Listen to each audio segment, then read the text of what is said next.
The middle class, the anchor that made America what it is. Now, back in the day, a person on minimum wage could afford to buy a house with a picket white fence and live the American dream. But now the middle class is disappearing. And as we keep devaluing our dollar, it's getting harder and harder to live and get that American dream. So in this video, let's see what income level we fall in. And are we low income, middle income, high income? Where do we sit? Now, it's not always easy to tell, but after doing some research, I found out that we're all in a higher category. Nice. Now, it's not really that surprising because I've been an engineer for so many years and a real estate investor with different businesses. My wife's a retired school teacher, and over the years, we really saved and reinvested all our money into real estate in order to build our wealth. Big bank, small bank, I like to make money.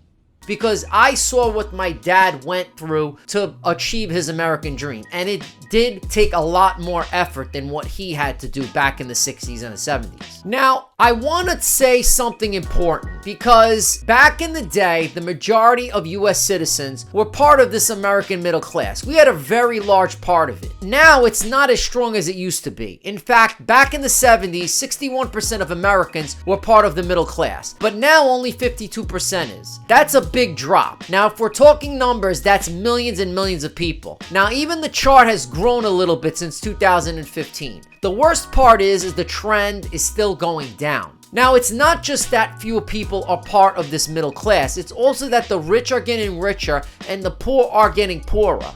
You were brought up poor. More and more people are falling into the lower class, and while some are moving up to the upper class, it's not happening enough to make a big difference. This means that there's a growing polarization of wealth in America. And the middle class isn't just shrinking in size, it's also seeing a smaller share of the income earned in America. This means that even if you're part of the middle class, it's not a guarantee that you're doing well financially. Back in the 70s, the middle class earned the majority of the income in America, but now it's just down to 43%. And this is the big problem because the middle class is what drives the economy. See, the lower income families can only spend their money on necessities, which doesn't do much to boost our economy. On the other hand, the wealthiest families in America often spend the smaller share of their income because they already have everything and like to reinvest. They become super savers without even trying, but that doesn't help drive our economy. It's the middle class who have discretionary income to spend and drive our economy forward. The middle class also plays a big role in funding infrastructure and providing human capital. They pay for public schools,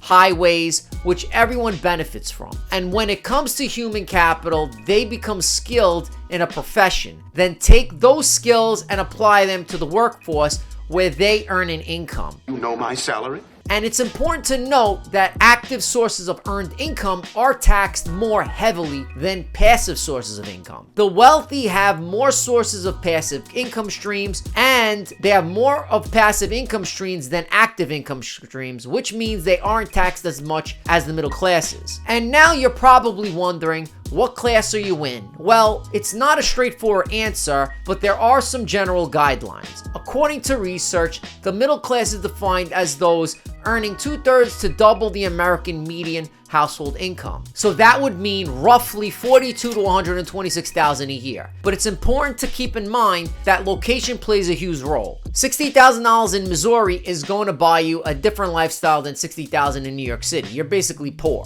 So it can also be difficult to judge where you stand because we tend to surround ourselves with people who earn similar incomes. The truth is, people tend to live in communities with similar incomes, and they view themselves as being near the middle because their neighbors' circumstances are similar to their own. Now, even if their incomes are significantly below or above the US median. Now, if you want a more accurate answer, there is a calculator on Pew Research website that you can use. You can type in your state, your income, and even filter by race and education level if you want, and they'll tell you if you are in the lower, middle, or upper class based on your income. But keep in mind that there's more to determining economic class than just your income level. You see, there's two types of capital that you need to consider: social capital and cultural capital. Now, social capital is also about the people you know, your circle of friends, and the connections you can make. It's true what they say, sometimes it's not what you know, but who you know. That can really open up doors for you. Having a strong network of contacts can also make a big difference in your life and your career. Cultural capital, on the other hand, is about how you present yourself. This includes how you speak, how you behave, how you dress, and your education level, and your skill set. People will judge you based on these things, and it can affect the opportunities that come your way. So it's important to always strive to improve yourself and your skills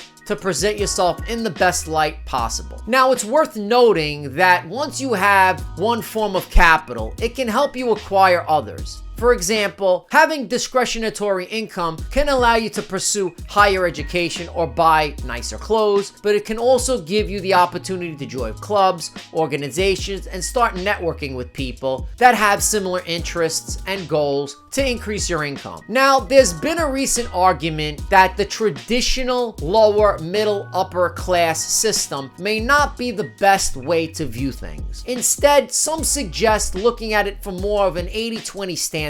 Over the past 40 years, the lower 80% of income earners have seen their income rise by 42%, while the next richest 19% have seen their incomes rise by 70%. And the top 1% have seen their incomes increase by 192%. And it's important to focus not just on the top 1%, but also on the upper tier as a whole. Now, about income disparities. See, people in the top 20% of earners start at a household income of $112,000 a year, and they're really doing well, and they're able to enjoy all the comforts of living at or near the top. But you know what's important for everyone, especially those in the middle class? Well, it's having disposable income.